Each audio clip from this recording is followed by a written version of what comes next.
வார்த்தைக்கு நேராக கடந்து செல்வோம். இந்த மாதத்தில் ஆண்டவர் நமக்கு கொடுத்த வாக்குத்தத்தம் ஏசாயா தீர்க்கதரிசன புஸ்தகம் 61வது அதிகாரம் அதனுடைய 7வது வசனத்தை நாம் தொடர்ச்சியாக தியானித்து கொண்டு வருகிறோம். உங்கள் வெட்கத்துக்கு பதிலாக ரெண்டத்தனையான பலன் வரும். எல்லாரும் ஒரு விஷயம் சொல்லலாம், உங்கள் வெட்கத்துக்கு பதிலாக ரெண்டத்தனையான பலன் வரும். இந்த வார்த்தையை நம்ம தொடர்ச்சியாக ஆண்டவருடைய சமூகத்தில் தியானித்து கொண்டு வருகிறோம்.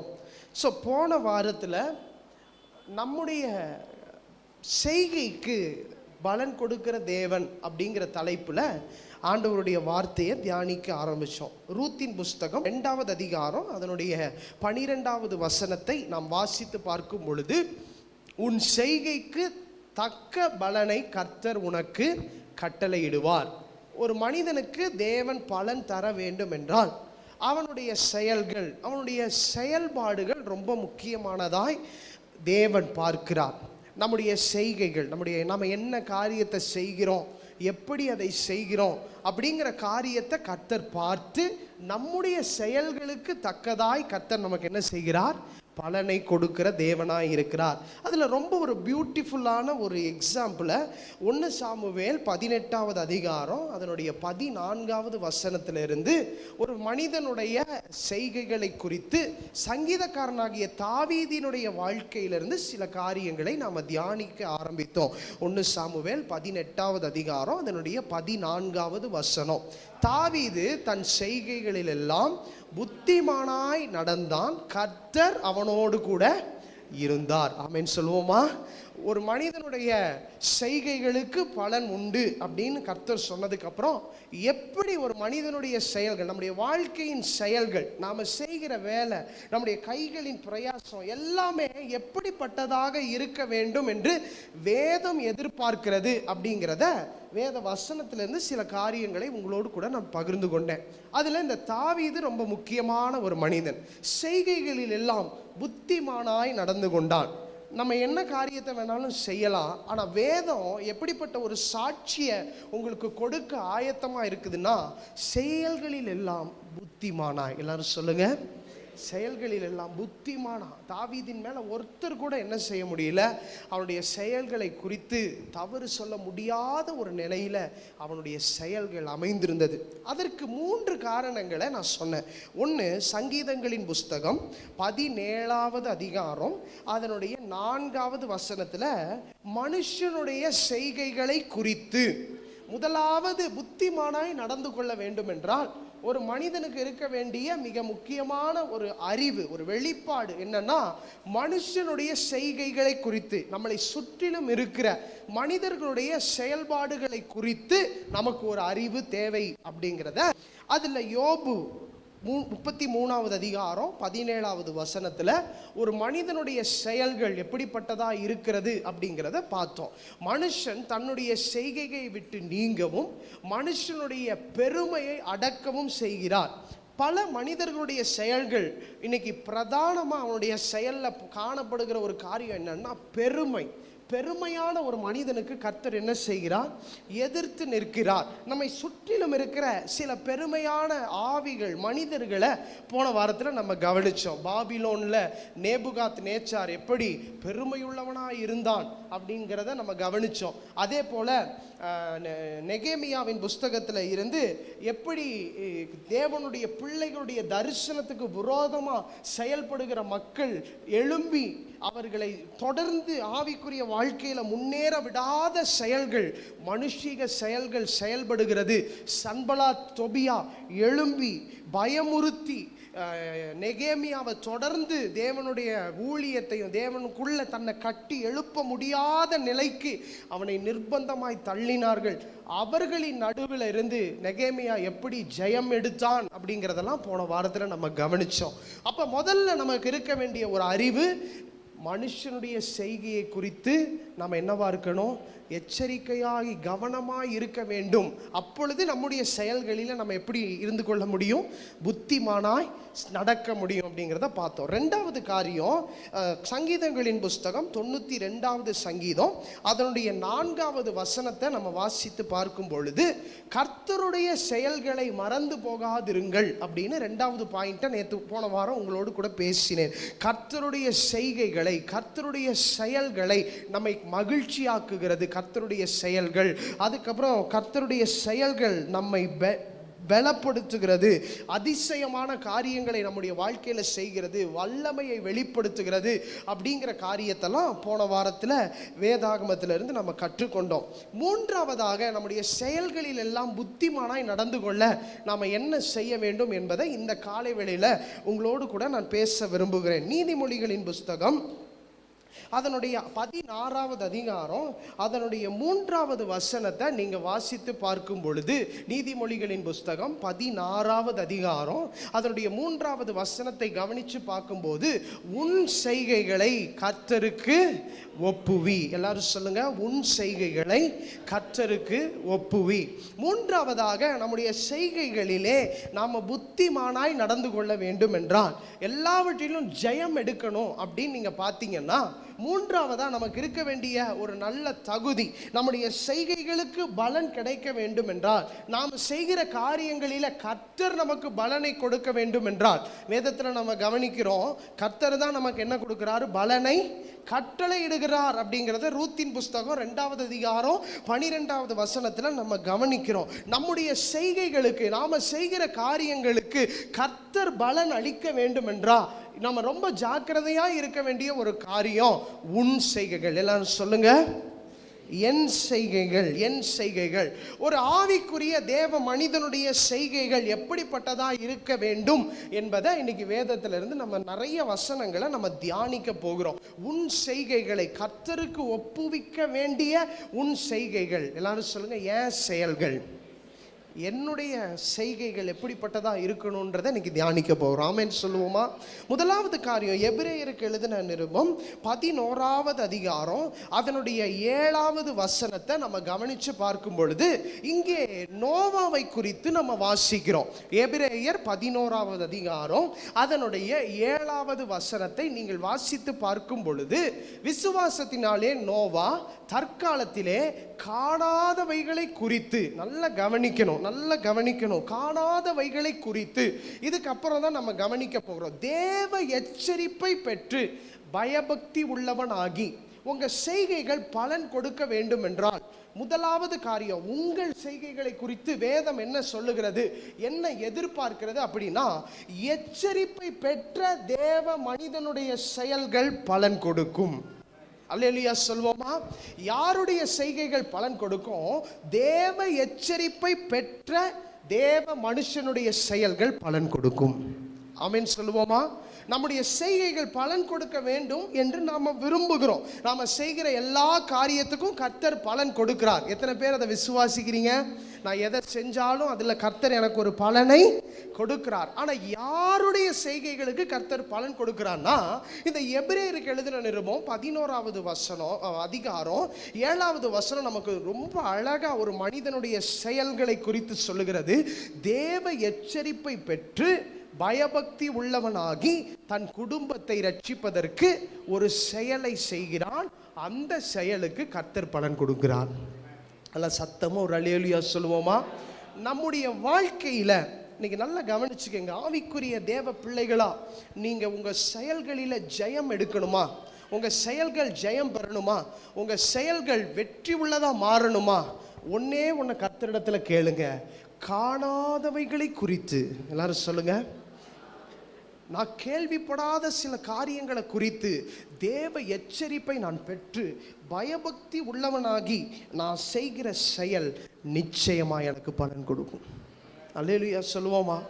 காணக்கூடாத பயங்கர காரியங்கள் உலகத்திலே நடந்து கொண்டிருக்கிறது, நம்மை சுற்றிலும் நடந்து கொண்டிருக்கிறது. நம்முடைய தனிப்பட்ட வாழ்க்கையில் நாம் யோசித்து பார்க்காத, நாம் சிந்தித்து பார்க்காத, எதிர்பாராத நிறைய காரியங்கள் நம்முடைய கண்களுக்கு தெரியாமலே நம்முடைய வாழ்க்கையில் நடந்து கொண்டிருக்கிறது. ஆனால் கர்த்தர் சொல்லுகிறார், தேவ எச்சரிப்பை பெற்று பயபக்தி உள்ளவனாய் இருக்கிற ஒரு மனுஷனுடைய செய்கை நிச்சயம் பலன் கொடுக்கும்.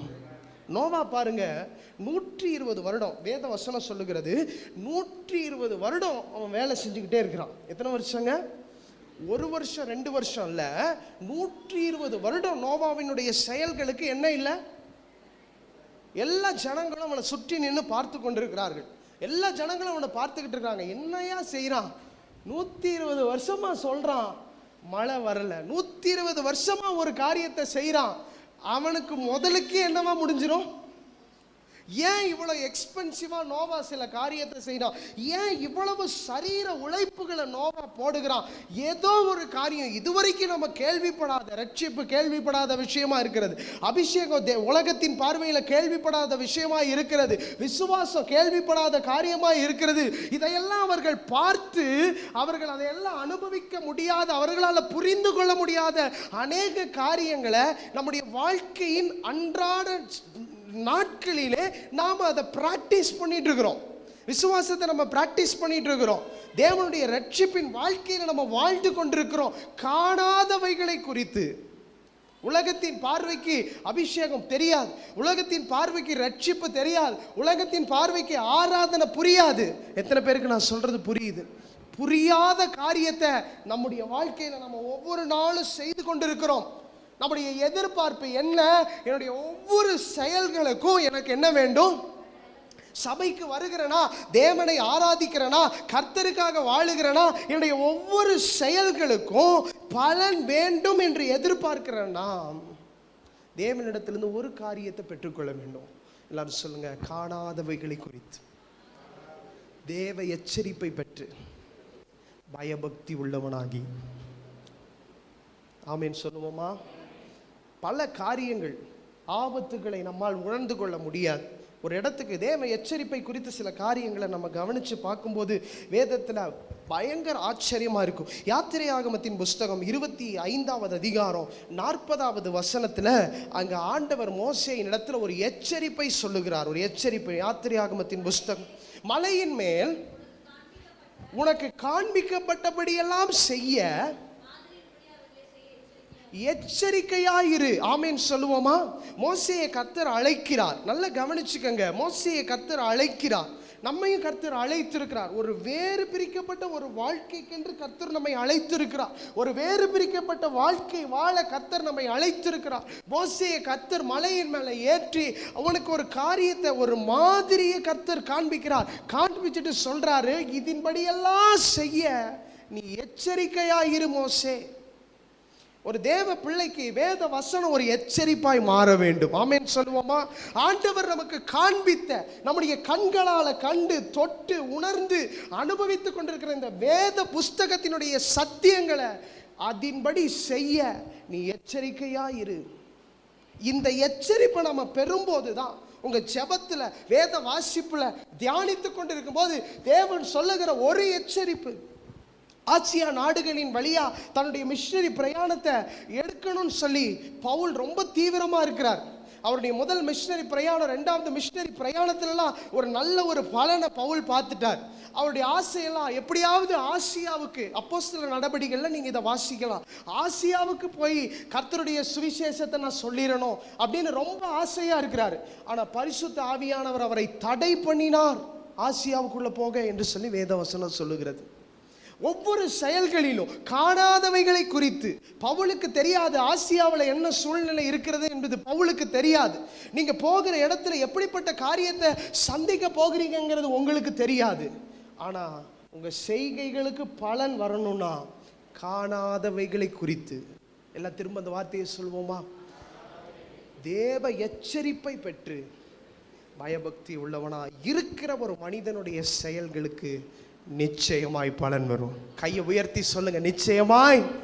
அல்லேலூயா சொல்லுவோமா? யாத்திரையாகமத்தின் புஸ்தகம் 34வது அதிகாரம் 12வது வசனத்தில் ஆண்டவர் சொல்லுகிறார், கண்ணிக்கு எச்சரிக்கையாயிரு.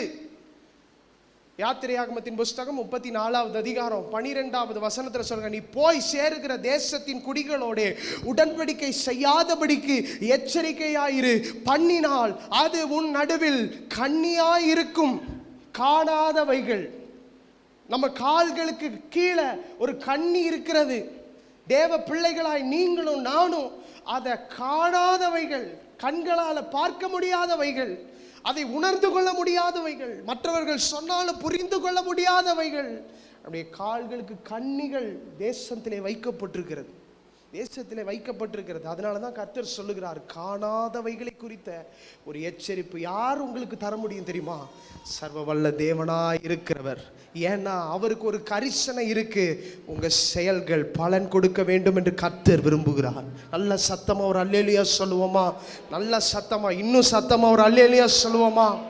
கண்ணிகளுக்கு தப்ப, நமக்கு முன்பாக இருக்கிற காணாதவைகள் கண்ணிகளுக்கு தப்ப கர்த்தர் சொல்லுகிறார், தேவ எச்சரிப்பை பற்று பயபக்தி உள்ளவனா நீ மாறினா, நிச்சயமா சொல்றேன், உங்கள் செய்கைகளுக்கு கர்த்தர் பலன் கொடுக்கிற தேவனாய் இருக்கிறார். நான் நிச்சயமா சொல்ல முடியும், நீங்க செய்யறதுக்கு கண்டிப்பா கர்த்தர் பலன் தருவார். அது பலன் கொடுக்காமல் ஒரு நாளும் போகாது. நல்ல கரங்களை தட்டி ஆண்டவருக்கு மகிமையை செலுத்துவோமா? இன்னும் நிறைய எச்சரிப்புகளை வேதத்தில் கவனிக்க முடியும். உபாகமத்தின் புஸ்தகம் 8வது அதிகாரம் 11வது வசனத்தை நீங்க வாசித்து பார்க்கும்போது, கர்த்தரை மறந்து விடாதபடிக்கு, கர்த்தரை மறவாதபடிக்கு, உன் தேவனாகிய கர்த்தரை மறவாதபடிக்கும் நான் இன்று உனக்கு விதிக்கிற அவருடைய கற்பனைகளையும் நியாய பிரமாணங்களையும் கட்டளைகளையும் கை கொள்ளாமல் போகாதபடிக்கும் எச்சரிக்கையாயிரு. ஆண்டவர் திரும்ப திரும்ப சொல்லுகிறார். ஒரு தேவ மனுஷனுக்கு தான் அந்த எச்சரிப்பு கிடைக்கும். ஆமென் சொல்லுவோமா? மறவாதபடிக்கு, கட்டளைகளை நியாய பிரமாணங்களை நீ மறவாதபடிக்கு எச்சரிக்கையாயிரு. ஏன்னா கண்களால் காண முடியாத பல கண்ணிகள் தேசத்தில் வைக்கப்பட்டிருக்கிறது. அதில் மட்டும் நீங்கள் போய் சிக்கிட்டீங்கன்னா உங்கள் செய்கைகள் பலனுள்ளதா மாறவே மாறாது. திரும்ப திரும்ப திரும்ப 40 ஆண்டுகள் சுற்றி சுற்றி வனாந்தரத்தை சுத்தின மாதிரி ஒரு அனுபவம் இன்னைக்கு நிறைய பேருடைய வாழ்க்கையில் இருக்கு. காரணம் என்ன தெரியுமா? தேவ எச்சரிப்பை பெற்று பயபக்தி உள்ளவனாய் மாறவில்லை. கர்த்தர் நம்மை அழைக்கிறார். அல்லேலூயா சொல்லுவோமா? சத்தமா ஒரு அல்லேலூயா சொல்லுவோமா? நம்முடைய செய்கைகளுக்கு பலன். முதல் காரியம், யாருடைய செய்கைக்கு கர்த்தர் பலன் தருகிறார்?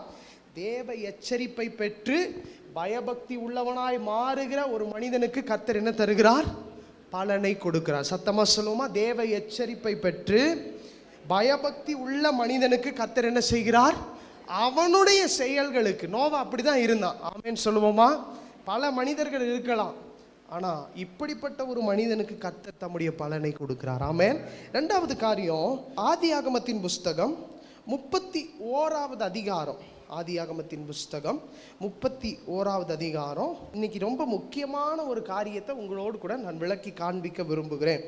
இந்த ஆதியாகமத்தின் புஸ்தகம் 31வது அதிகாரத்தில் யாக்கோபு என்கிற மனிதனுடைய செய்கையை குறித்து இன்னைக்கு நம்ம கொஞ்சம் விவரமாக, கொஞ்சம் தெளிவாக நம்ம என்ன செய்ய போகிறோம்னா கவனிக்க போகிறோம். யாக்கோபை குறித்து நம்ம எல்லாருக்கும் தெரியும். தகப்பனிடத்திலிருந்து என்ன பெற்றுக்கொண்டு வந்தான்? ஆசீர்வாதங்களை எல்லாம் பெற்றுக்கொண்டு வந்தான். ஆனால் அவன் செய்கைகள் எப்படிப்பட்டதாக இருக்கிறது? இந்த 31வது அதிகாரத்தில் பல வசனங்களை நான் உங்களுக்கு காண்பித்து கொடுக்க விரும்புகிறேன். 31வது அதிகாரத்தில் இந்த யாக்கோபினுடைய வாழ்க்கையில் நடந்த சம்பவங்களை நம்ம கவனிக்கிறோம். இவன் எப்படிப்பட்ட ஒரு சூழ்நிலையில் இங்கே வாழ்ந்து கொண்டிருக்கிறான் அப்படிங்கிறத இங்கே நம்ம கவனிக்கிறோம். லாபானும் யாக்கோபும். இன்னைக்கு இந்த காரியத்தை நம்ம கொஞ்சம் தெளிவாக சில வசனங்களின் அடிப்படையில் நம்ம கவனிக்க போகிறோம். தகப்பனிடத்திலிருந்து சுதந்திரங்களையும் ஆசீர்வாதங்களையும் பெற்றுக்கொண்டு இங்கே யாக்கோபு என்ன செஞ்சிடறான்? அப்பாவுடைய வீட்டிலிருந்து வந்துடுறான். வந்ததுக்கப்புறம் 31வது அதிகாரத்தில் இங்கே லாபானும் யாக்கோபும் எப்படிப்பட்ட ஒரு தொழில் செய்து கொண்டிருந்தார்கள். இதை சொல்லும்போது அது பெருகும், அதை லாபான் பெற்றுக்கிறான். அவன் மாற்றி சொல்லும்போது அந்த காரியம் யாக்கோபுக்கு பெருகும், அதை பெற்றுக்கிறான். 31வது அதிகாரத்தில் உள்ள 8வது வசனத்தை நீங்கள் வாசிச்சு பாருங்க. 8-9.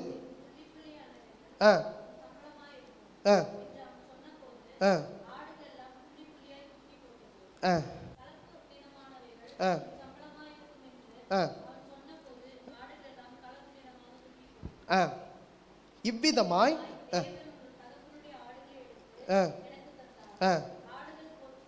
இந்த காரியத்தை நன்றாக அறிந்த கர்த்தர் 31வது அதிகாரம் 3வது வசனத்தை நீங்க கவனித்து பார்க்கும் பொழுது, கர்த்தர் யாக்கோபை நோக்கி, இந்த வசனம் தான் இன்னைக்கு நம்ம கவனிக்க போகிறோம். கர்த்தர் யாக்கோபை நோக்கி, செய்கைகளும் பலனும். இந்த யாக்கோபினுடைய செய்கைகள் எப்படிப்பட்டதா இருந்துச்சு அப்படிங்கிறத இந்த வசனத்திலிருந்து கவனிக்க போறோம். பேசுறது யாரு? கர்த்தர். யார் பேசுறா? 31வது அதிகாரம் 3வது வசனத்துல யார் பேசுகிறா? கர்த்தர் பேசுகிறார். பார்க்கிறாரு, இவனுக்கு ஆசீர்வதிக்கிற பலனை யார் எடுத்துட்டு போயிடுறா? லாபான் எடுத்துட்டு போயிடுறார். கர்த்தர் பலனை மாத்தி சொல்றான். கர்த்தர் ஆசீர்வதிக்கிறாரு, பலனை யார் எடுத்துட்டு போயிடுறா? லாபான் எடுத்துட்டு போயிடுறான். கர்த்தர் பார்க்கிறாரு, யாக்கோபோடு கூட கர்த்தர் பேசுகிறார். பேசி ஆண்டவர் சொல்லுகிறார், யாக்கோபை நோக்கி, உன் பிதாக்களுடைய தேசத்திற்கும் நீ திரும்பி போ அப்படின்னு கர்த்தர் சொல்றார். 11வது வசனத்தை நீங்க கவனிச்சு பார்க்கும்போது, 11, 12, 13 வசனங்களை நீங்க வாசிச்சு பார்க்கும்போது, எப்படி கர்த்தர் ஆபிரகாமோடு பேசினாரோ, நல்லா கவனிச்சு பாருங்க. எப்படி கர்த்தர் ஆபிரகாமோடு பேசினாரோ அதே பாணியில இங்க யாக்கோபோடும் பேசுகிறார். 11வது வசனத்தை நீங்க கவனிச்சு பாருங்க. அன்றியும் தேவதூதன் ஒருவன் சொப்பனத்திலே யாக்கோபே என்றான், இதோ இருக்கிறேன் என்றான். 12வது வசனத்தை, அப்பொழுது அவர், உன் கண்களை ஏறெடுத்து பார், லாபான் உனக்கு செய்கிற யாவையும் கண்டேன். லாபான் செய்கிற யாவையும் கண்டேன். 13வது வசனத்தில் நீங்கள் வாசித்து பார்த்தீங்கன்னா, கர்த்தர் பேசுகிறார், நான் தான் உன்னை தூணுக்கு அபிஷேகம் செய்து ஒரு பொருத்தனை பண்ணின பெத்தேலிலே உனக்கு தரிசனமான கர்த்தர் நானே. இப்பொழுது நீ எழுந்து, எப்படி ஆபிரகாம்கிட்ட கர்த்தர் பேசுகிறாரோ அதே பாணி இங்கே கவனிக்க முடியும். நீ எழுந்து இந்த தேசத்தை விட்டு புறப்பட்டு உன் இனத்தார் இருக்கிற தேசத்துக்கு திரும்பி போ. கவனிச்சு பாருங்க, ஆபிரகாம்கிட்ட கர்த்தர் என்ன பேசுறாரு? நீ இந்த இடத்தை விட்டு எழுந்து புறப்பட்டு இவர்கள் இல்லாத தேசத்துக்கு போன்னு சொல்றார். இப்ப யாக்கோபிடத்துல கர்த்தர் எப்படி பேசுறாரு? நீ இந்த இடத்துல இருந்து எழுந்து புறப்பட்டு மீண்டுமாய் உன் தகப்பனிடத்திற்கு போ. யாக்கோபு என்ன பண்ணியிருக்கணும்? யாக்கோபு என்ன செஞ்சிருக்கணும்? என்ன செய்யணும்? பேசுறது யாரு? கர்த்தர். யாக்கோபு செய்த செயல்களை தான் இன்னைக்கு நம்ம கவனிக்க போகிறோம்.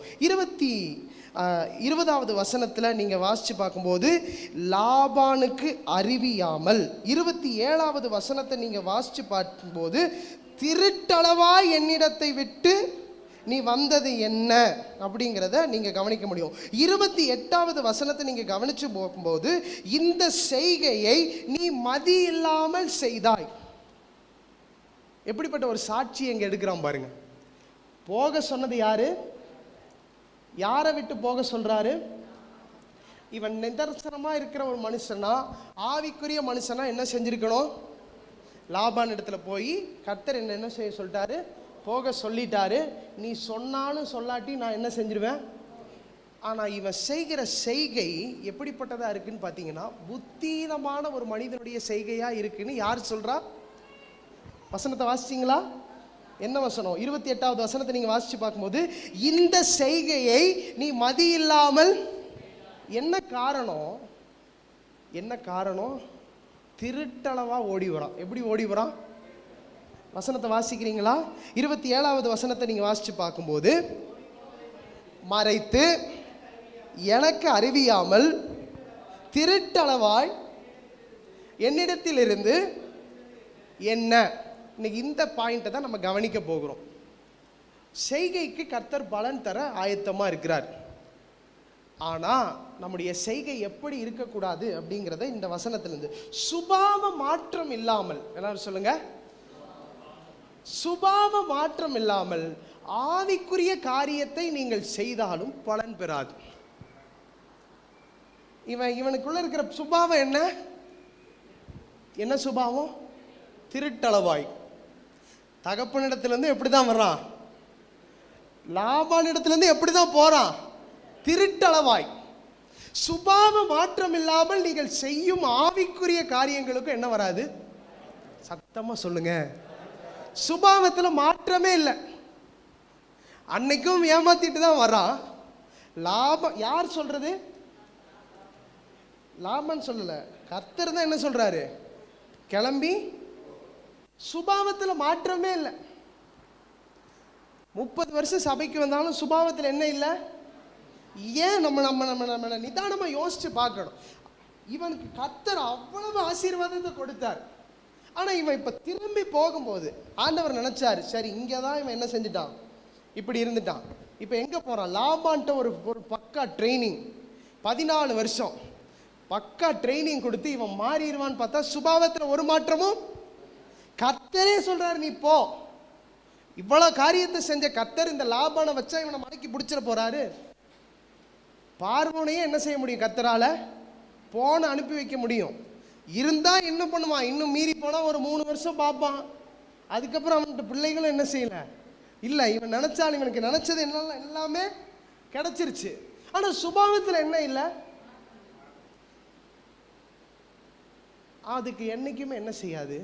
பலன் கிடைக்காது. திருப்பி சில வசனங்களை நீங்கள் வாசித்து பார்க்கும்போது அதே ஆதியாகமத்தின் புஸ்தகம் 32வது அதிகாரம் 11வது வசனம். ம் ம் ம் ம் ம் ஆ ஆ ஆ லிட்ரலா என்ன ஜெபிக்கிறான்னா, ஆண்டவரே நீர் எனக்கு சொன்ன காரியம் என் வாழ்க்கையில் என்ன செய்யணும்? நிறைவேறணும். என் வாழ்க்கையில் பலன் வேண்டும் என்று சுபாவ மாற்றம் இல்லாத மிஸ்டர் யாக்கோபு ஜெபம் பண்றார். இங்கே தான் கர்த்தர் செக் வைக்கிறார் பாருங்க. இந்த அதிகாரத்தை நான் பல முறை சபையில் சொல்லியிருக்கிறேன். இந்த 32வது அதிகாரம் 24வது வசனத்தை நீங்கள் கவனித்து பார்க்கும்போது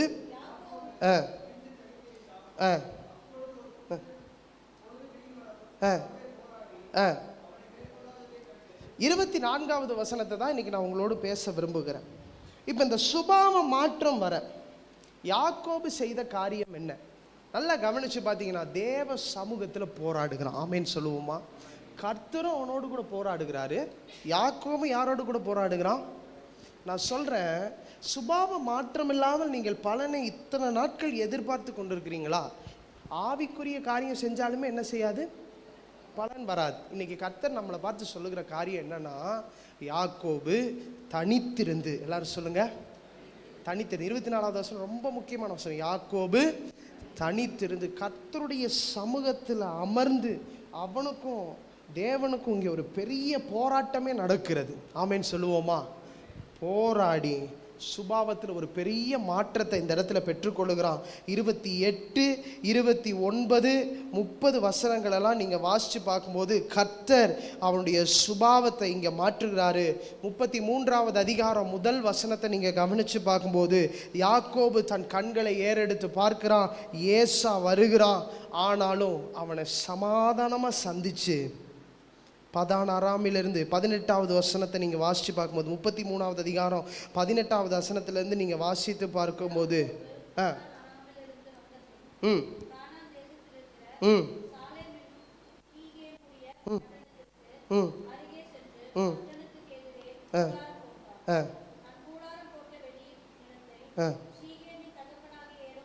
ம் ம்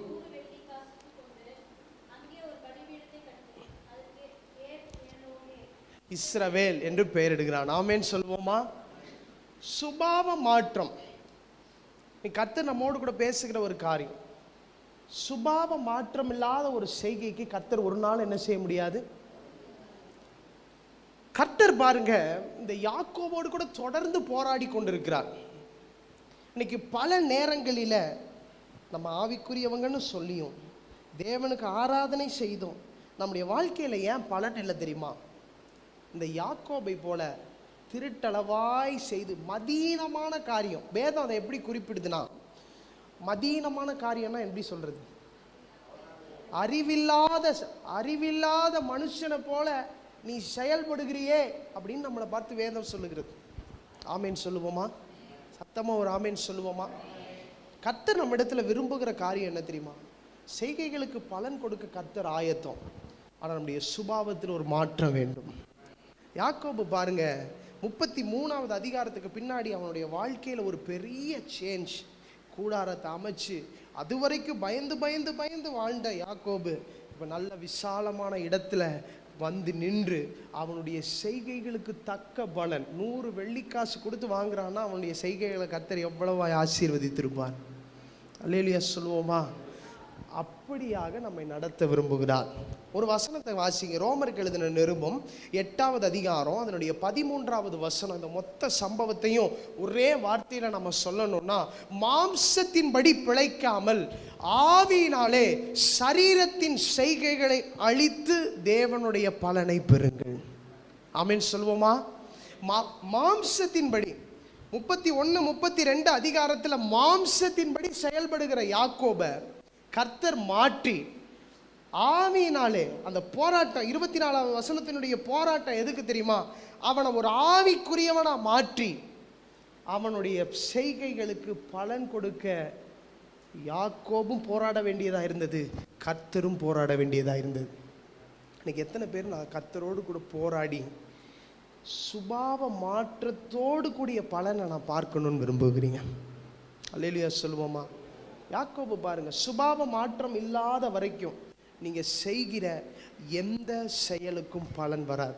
சத்தமா கை உயர்த்தி சொல்லுவோமா? சுபாவ மாற்றம் இல்லாமல் நான் செய்கிற எந்த செய்கைக்கும் பலன் வராது. இன்னைக்கு நீங்க ஜெபிக்க போறீங்க. யாக்கோபை போல என்ன செய்யணும்? தேவ சமூகத்தில் விழுந்து போராடி, நான் எதுலெல்லாம் நான் மாறணும் ஆண்டவரே, எதுலெல்லாம் நான் சேஞ்ச் ஆகணும், எனக்கு அதை காண்பீங்க. ஒரு அல்லேலூயா சொல்லுவோமா? நிச்சயமா சொல்றேன், உங்க செய்கைகளுக்கு கர்த்தர் பலன் கொடுக்க வல்லமையுள்ள தேவனாய் இருக்கிறார். ஆமென். அடுத்த எப்படி நம்மளுடைய செய்கைகளுக்கு தேவன் பலன் கொடுக்கிற தேவனாய் இருக்கிறார் அப்படிங்கிறத 3வது காரியம், மோசே. எபிரேயருக்கு எழுதின நிருபம் 3வது அதிகாரம் 5வது வசனத்தை நீங்க வாசிங்க. 2 எடுத்து வச்சுக்கோங்க. எபிரேயர் 3வது அதிகாரம் 5வது வசனம், எண்ணாகமம் 12வது அதிகாரம் 3வது வசனத்தை ஒருத்தர் எடுத்து வச்சுக்கோங்க. அப்போஸ்தலருடைய நடபடிகள் 7வது அதிகாரம் 3 வசனத்தை நீங்க எடுத்து வைத்துக் கொள்ளுங்க.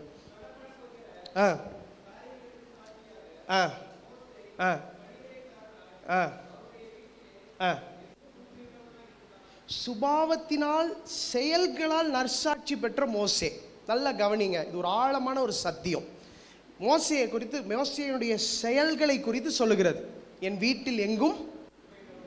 அடுத்த வசனம் எண்ணாகமத்தின் புஸ்தகம் 12வது அதிகாரம் 3வது வசனம். எண்ணாகமத்தின் புஸ்தகம் 12வது அதிகாரம் 3வது வசனம். மோசே வாசிங்க. பூமியில உள்ள சகல மனிதர்களும் சாந்த குணம் செய்கைகளினால் அறியப்பட்ட மோசே. ஆமென் சொல்லுவோமா? செய்கைகளினால். முதல்ல என்ன சொல்லுது? உண்மையுள்ளவன். 2வது, இவனை போல சாந்த குணமுள்ள மனிதன் பூமியில் இல்லை. அப்போஸ்தலருடைய நடபடிகள் 7வது அதிகாரம் 20வது வசனத்தை நீங்க வாசிச்சு பார்க்கும்போது, திவ்ய சௌந்தரியமுள்ள மோசே, அவனுடைய செய்கைகளை குறித்து வேதம் எப்படி சொல்லுது பாருங்க. அவனை குறித்து ஒரு நல்ல நற்சாட்சி. ஆனால் மோசேயினுடைய வாழ்க்கையை நீங்கள் சற்று கவனித்து பார்த்தீங்கன்னா, அவன் செய்கைகளுக்கு தக்க பலனை மோசே அடைந்தானா அப்படின்ற கேள்வியை நீங்கள் எழுப்புனீங்கன்னா, மோசே அடையலைன்னு தான் நான் சொல்லுவேன். இஸ்ரவேல் ஜனங்களை வழி நடத்தி எங்கே கொண்டு போய் சேர்க்க வேண்டியது மோசேயினுடைய வேலை. எல்லாரும் போனாங்க, யார் போல?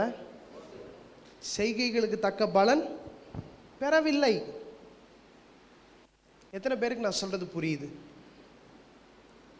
ரொம்ப ஆழமான ஒரு சத்தியம். முதல்ல என்ன கவனிச்சோம்? எச்சரிப்பு பெறாதவனுடைய செய்கைகளுக்கு என்ன இல்லை? 2வது, சுபாவ மாற்றம் இல்லாதவர்களுடைய செய்கைகளுக்கு என்ன இல்லை? 3வது காரியம், தேவனுடைய சமூகத்தில் நிதானம் இல்லாதவனுடைய செய்கைகளுக்கு பலன் இல்லை. தேவனுடைய சமூகத்தில் நிதானம். மோசே பாருங்க, செய்கைகளினால் அறியப்பட்டான். கொஞ்ச நேரம் தான் இருக்கு, கொஞ்சம் நல்லா கவனிங்க. மோசே எதனால் அறியப்பட்டான்? தேவனுடைய வீட்டில் அவன் செஞ்ச வேலைக்கு கர்த்தர் சாட்சி கொடுக்குறாரு, என் வீட்டில் எங்கும் உண்மை உள்ளவன். அதுக்கப்புறம் நம்ம கவனிச்சோம், எல்லாரும் இருக்கிறாங்க, இவன் மட்டும் சிறந்தவனா? கர்த்தரே சடுதியா இறங்கி வர்றார். என்னாகும் 12வது அதிகாரத்தில் மிரியா, ஆரோன் எல்லாரும் இருக்கிறாங்க. அவர்களின் நடுவில் கர்த்தரே இறங்கி வந்து அந்த கூடாரத்துக்குள்ள சொல்லுகிறாரு, இவனை போல சாந்த குணம் உள்ளவன் ஆனாலும் மோசே தன்னுடைய செய்கைகளின் பலனை என்ன செய்யலை. மோசேயினுடைய வாழ்க்கையில் எங்கே வீழ்ச்சி ஆரம்பிக்குதுன்னா, எடுத்து வாசிங்க. உபாகமத்தின் புஸ்தகம் 32வது அதிகாரம் 50வது வசனம் 50வது வசனத்திலிருந்து வாசிப்போம். உபாகமத்தின் புஸ்தகம் 32வது அதிகாரம்.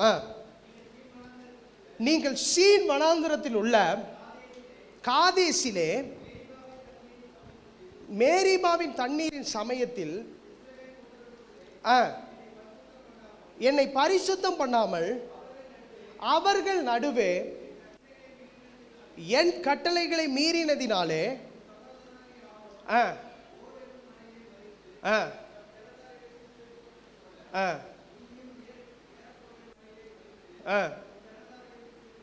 அடுத்த வசனம்,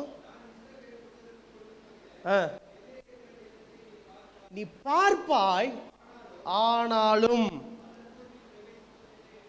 அதற்குள்ள நீ என்ன செய்ய மாட்ட. செய்கைகளுக்கு தக்க பலனை மோசே அடைய முடியாமல் போனதற்கு காரணம் என்ன தெரியுமா? தேவ சமூகத்தில் நிதானம் இல்லாமல் செயல்பட்டது. தேவ சமூகத்தில் நிதானம் இல்லாமல். கர்த்தர் சொல்றாரு மேரிபாவின் தண்ணீர் விஷயத்துல, வசனத்தை வாசிச்சா லேட் ஆயிரும், ஆனால் எல்லாருக்கும் தெரிந்த ஒரு வசனம், கண்மலையை பார்த்து பேசு. உணர்ச்சி வசப்படுறது. தேவ சமூகத்தில் உணர்ச்சி வசப்பட்டு செய்கிற எந்த செயலுக்கும் பலனை நம்மால் பெற முடியாது. சிலரை பாருங்க, சர்ச்சில் இருக்கும்போது பயங்கரமாக உணர்ச்சி வசப்படுவாங்க, வீட்டுக்கு போன உடனே அந்த உணர்ச்சிகள்லாம் எங்கே போகுதுன்னே. சபையில் இருக்கும்போது நீ எந்த ஒரு சமூகத்திலையும் எந்த ஒரு காரியத்திலையும் தேவ சமூகத்தில் நிதானம் இல்லாமல் செயல்படுகிற ஒரு மனிதனுடைய செய்கைக்கு நிச்சயமாய் பலன் என்ன செய்யாது. எவ்வளோ பெரிய தேவ மனுஷன், செய்கைகளினால் அறியப்பட்ட மோசே. என் வீட்டில் எங்கும் உண்மை உள்ளவன், யாருமே இந்த சாட்சியை பெறலை. இயேசு கிறிஸ்துவுக்கு ஒப்பானவனாய் மோசே பார்க்கப்படுகிறான். ஆனாலும் தேவ சமூகத்தில் நிதானத்தை இழந்து போனபடினால அவன் செய்கைகளுக்கு தக்க பலனை மோசே பெறாமலே தேவனுடைய ராஜ்யத்துக்குள்ளே போயிட்டான். கர்த்தர் நம்மை பார்த்து பேசுகிறார், உன் செய்கைகளுக்கு தக்க பலன். இந்த வசனம் சொல்லுகிறது. அதுக்கு முன்னத்த வசனத்தை நீங்கள் கவனித்து பாருங்க. அதுக்கு முன்னத்த வசனம், தண்ணீர் அந்த மேரிபாவின் தண்ணீரின் காரியத்தில் இஸ்ரவேல் புத்திரருக்குள்ளே என்னை பரிசுத்தம் பண்ணாமல், எல்லாரும் சொல்லுங்க, என்னை ஜனங்களுக்கு முன்பாக என்ன காலமாக இருந்தாலும் என்ன சூழ்நிலையாக இருந்தாலும் தேவனை பரிசுத்தம் பண்ண கனம் பண்ணுகிற ஒரு கடமை ஒவ்வொரு தேவ பிள்ளைக்கும் இருக்கும். எவ்வளவு காரியம் நமக்கு இருந்தாலும் தேவனை கனம் பண்ண தவறும் போது, நிதானத்தை இழக்கும் போது, ஜனங்களால் ஏற்பட்ட கிளர்ச்சி, ஜனங்களால் ஏற்பட்ட பரவசம், ஜனங்களால் ஏற்பட்ட கோபம், எந்த உணர்ச்சிகளாக இருந்தாலும் சரி, நிதானத்தை இழந்துட்டீங்கன்னா தேவ சமூகம் உங்கள் செய்கைகளுக்கு என்ன இல்லை, பலன்.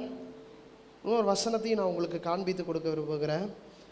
தேவன் எப்படி நம்முடைய வாழ்க்கையில் கர்த்தரை பரிசுத்தம் பண்ண வேண்டும். நெகேமியாவின் புஸ்தகம் 13வது அதிகாரம் அதனுடைய 17வது வசனத்தை நீங்கள் வாசித்து பார்க்கும்போது எப்படி ஜனங்களின் நடுவிலே கர்த்தரை பரிசுத்தப்படுத்த முடியும். நெகேமியாவின் புஸ்தகம் 13வது அதிகாரம் 17வது வசனம், ஆகையால்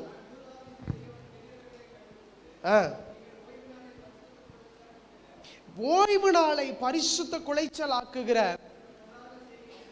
உங்கள் பொல்லாத செய்கை என்ன? ஆமேன் சொல்லுவோமா? ஓய்வு நாளை, தேவ சமூகத்தை, தேவனுடைய ஸ்தலத்தை, தேவனுடைய பிரசன்னத்தை அசட்டை பண்ணுகிற எந்த ஒரு காரியமும் தேவனை பரிசுத்தப்படுத்த தவறுகிற செயல்களாய், பொல்லாத செயல்களாய் வேதாகமம் நமக்கு குறிப்பிடுகிறது. உங்கள் செய்கைகளுக்கு ஏன் பலன் இல்லை தெரியுமா? ஏன் நம்முடைய செய்கைகளுக்கு பல நேரம் பலன் கிடைக்காம போது தெரியுமா?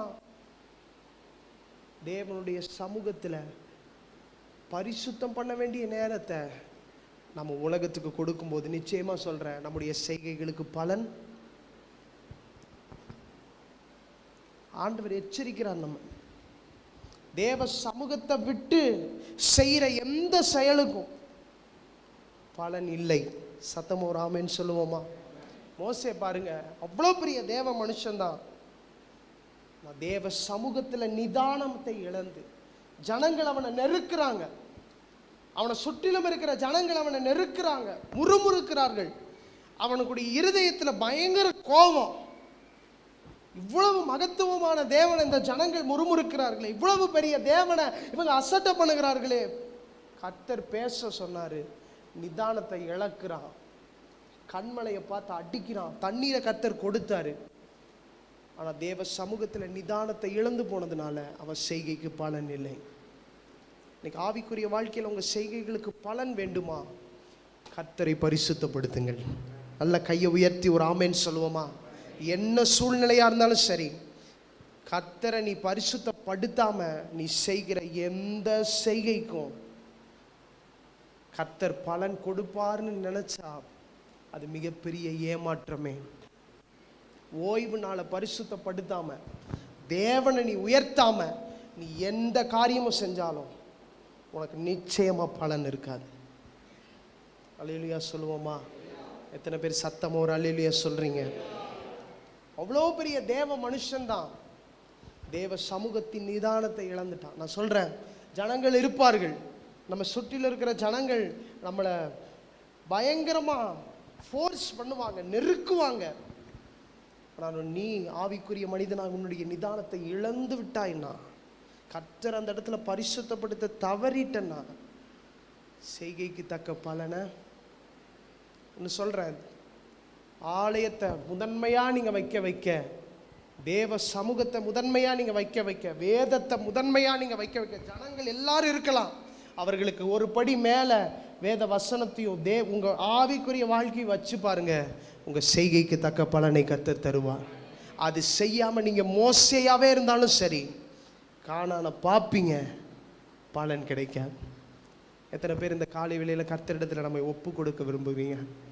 என் செய்கைக்கு தக்க பலனை ஆண்டவர் உங்களுக்கு கொடுக்க ஆசையாக இருக்க. 3 காரியத்தை இன்னைக்கு நம்ம கவனிச்சோம்.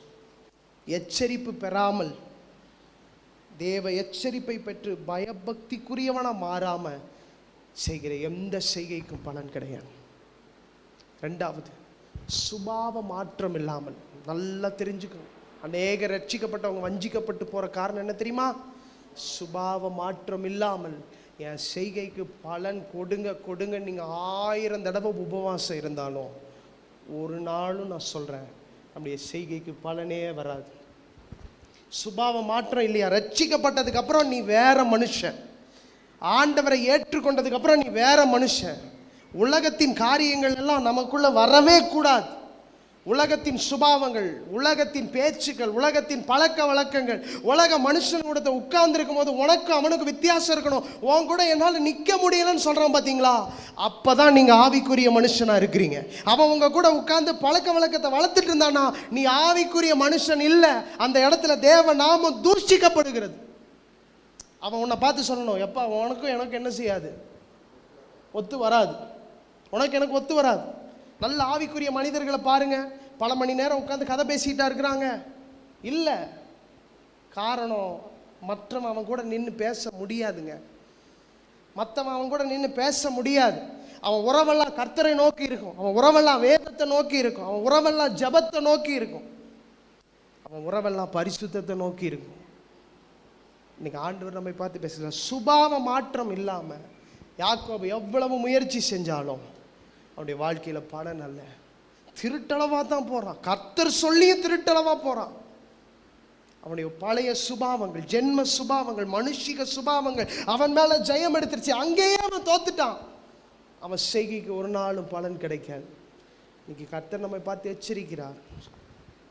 தேவ சமூகத்தை விட்டு பிரிக்கிற எந்த காரியமும் என் வாழ்க்கையில் இருக்கக்கூடாது. கர்த்தரே சொன்னாலும் வேத ஒழுங்கின்படி செய்ய எனக்கு உதவி செய்யுங்கப்பா. நல்ல கையை உயர்த்தி ஒரு ஆமேன்னு சொல்லுவோமா? சுபாவ மாற்றத்தோடு கூடிய பலனை கடைசியாக நம்ம கவனித்தோம். தேவ சமூகத்தில் நிதானமற்று கர்த்தரை பரிசுத்தப்படுத்துகிற இடத்துல மோசே கர்த்தரை பரிசுத்தப்படுத்த தவறிவிட்டான். நிதானத்தை இழந்துட்டான். மனிதர்களால் நிதானத்தை இழந்துட்டான், கூட இருந்தவர்களால் நிதானத்தை இழந்துட்டான். இன்னைக்கு நம்ம எல்லாரும் எழுந்து நின்று ஜெபிக்க போகிறோம். யார் என் கூட இருந்தாலும் சரி ஆண்டவரே, உறவினர்கள்லாம் இருப்பாங்க, போயிடுவாங்க. ஆனால் கர்த்தரை பரிசுத்தப்படுத்த வேண்டிய இடத்துல நான் கர்த்தரை பரிசுத்தப்படுத்தலைன்னா என் செய்கைக்கு தக்க பலனை நான் பெறவே முடியாது. எல்லாரும் கண்களை மூடி கரத்தை உயர்த்தி ஜெபம் பண்ணுவோம். ஆண்டவரே, கர்த்தரை பரிசுத்தப்படுத்துகிற எந்த ஒரு செயலையும் முதன்மையாக வைக்க, மனிதர்கள் ரெண்டாவது தான், உறவினர்கள் ரெண்டாவது தான், குடும்ப உறவுகளே ரெண்டாவது தான், முதன்மையாக இருக்க வேண்டியவர் கர்த்தர். முதன்மையாக இருக்க வேண்டியவர் கர்த்தர். அவர் தான் நமக்கு முன்னாடி, அவர் தான் எல்லாவற்றிற்கும் மேலாக. இன்னைக்கு எதுலெல்லாம் நான் குறைவிட்டிருக்கிறேன் ஜெபம் பண்ணுங்க. எதுலெல்லாம் நான் குறைவிட்டிருக்கிறேன், சுபாவ மாற்றம் இல்லாமல் பலனை எதிர்பார்க்கிறேனா, ஆவிக்குரிய வாழ்க்கையில் நிதானம் இல்லாமல் பலனை எதிர்பார்க்கிறேனா, ஆண்டவர்கிட்ட ஜெபம் பண்ணுங்க. எதுல நான் குறைவுள்ளவனா இருக்கிறேன்? நீர் பலனை கொடுக்கிற தேவன், செய்கைக்கு தக்க பலனை கொடுக்கிற தேவன். எச்சரிப்பை பெறாமல் இருக்கிறனா இன்னைக்கு ஜெபம் பண்ணுங்க. கர்த்தர் உங்களை எச்சரிப்பார். காணாதவைகளை குறித்து, கன்னிகளை குறித்து கர்த்தர் உங்களுக்கு எச்சரிப்பை கொடுப்பார். சில கன்னிகளெல்லாம் உங்களுக்கு முன்பாக இருக்கிறது. ஆவிக்குரிய வாழ்க்கையில் நீங்க அதெல்லாம் கண்டு எச்சரிப்பை பெற்று பயபக்திக்குரியவனா மாறி தேவ பலனை பெற உங்களை கர்த்தர் அழைக்கிறார். எல்லாரும் ஜெபிப்போமா, எல்லாரும் ஜெபிப்போமா. ஒரு நிமிடம் மாத்திரம். ஆண்டவரே, எந்தெந்த காரியத்துல நான் குறைவுள்ளவனா இருக்கிறேன், யாக்கோபை போல சுபாவ மாற்றம் இல்லாமல் ஆண்டவரே பலனை எதிர்பார்த்து கொண்டிருக்கிறீங்களா? எல்லாரும் ஜெபம் பண்ணுங்க. உங்க சுபாவத்தில் இன்னையிலிருந்து ஒரு மாற்றம் உண்டாகட்டும். உங்க ஆவிக்குரிய சுபாவத்தில் ஒரு மாற்றம் உண்டாகட்டும். ஆவியினால மாம்சத்தின் செய்கைகளை மேற்கொள்ளுகிற கிருபையை கர்த்தர் உங்களுக்கு கொடுக்கட்டும். இயேசுவின் நாமத்தில் நாங்கள் ஜெபிக்கிறோம். இன்னைக்கு கர்த்தர் கிரியை செய்யுங்கப்பா. இன்னைக்கு கர்த்தர் கிரியை செய்யுங்கப்பா. செய்கைகளுக்கு தக்க பலன், ஓ செய்கைகளுக்கு தக்க பலன். கடைசியா ஒரே ஒரு காரியம், செய்கைகளை கர்த்தருக்கு ஒப்புவீங்க. இன்னைக்கு எல்லாரும் ஜெபம் பண்ணுங்க. பல திட்டங்கள் உங்களுக்குள்ள இருக்கலாம், பல யோசனைகள் உங்களுக்குள்ள இருக்கலாம். வேதம் சொல்லுகிறது, வாஞ்சைகளின் விருப்பத்தை தருகிறவர் அவர். ஆனால் நீங்கள் கர்த்தரிடத்தில் உங்கள் செய்கைகளை ஒப்புவீங்க, அப்பொழுது உங்கள் காரியம் வாய்க்கும். இயேசுவின் நாமத்தில் ஜெபிக்கிறோம். எல்லாத்தையும் தேவ சமூகத்தில் வச்சு ஜெயமிடுங்க. தேவ சமூகத்தில் வச்சு ஜெயமிடுங்க. தேவ பாதத்தில் வச்சு ஜெயமிடுங்க. வெற்றி உங்களுக்கு தான். ஹல்லேலூயா. கையை உயர்த்தி ஜெபம் பண்ணுவோம். ஆண்டவரே, இந்த காலை வேளையில் உம்முடைய வசனத்தை கொண்டு, உம்முடைய வார்த்தைகளை கொண்டு எங்களோடு கூட பேசினதற்காக ஸ்தோத்திரம். இன்று முதல் எங்களுடைய வாழ்க்கையில் எங்கள் செய்கைகளுக்கு தக்க பலன், எச்சரிப்பை பெற்று பயபக்திக்குரியவனாய் மாறி தேவ பலனை பெற, அதே போல சுபாவ மாற்றத்தோடு கூட தேவ பலனை எதிர்பார்க்கிறவனாய், ஆவிக்குரிய வாழ்க்கையில் நிதானம் உள்ளவனா, என்னதான் என்னை சுற்றி உறவினர்கள் நெருக்கினாலும், நண்பர்கள் நெருக்கினாலும், யார் என்னை நெருக்கினாலும் கண்மலையை பார்த்து பேசுனா பேசணும், அடிக்கக்கூடாது. கர்த்தரை பரிசுத்தப்படுத்துகிற இடத்துல யாருக்காகவும் அதை நான் இழந்து போகாதபடிக்கு கர்த்தரை உயர்த்துகிற கிருபையை எங்களுக்கு கர்த்தர் கொடுங்க. மனுஷன் அதை நினைப்பான், இதை நினைப்பான், அதெல்லாம் பார்த்து பயப்படாம கர்த்தரை மாத்திரம் சிந்தித்து ஜெயம் எடுக்க கிருபை தாங்க. இந்த காலை வேளையில் நீர் எங்களோடு கூட பேசினதற்காக ஸ்தோத்திரம். அந்த ஒவ்வொருவரையும் கர்த்தரை ஆசீர்வதிங்க. இயேசுவின் நாமத்தில் ஜெபிக்கிறோம். எங்கள் ஜெபம் கேளும் நல்ல பிதாவே.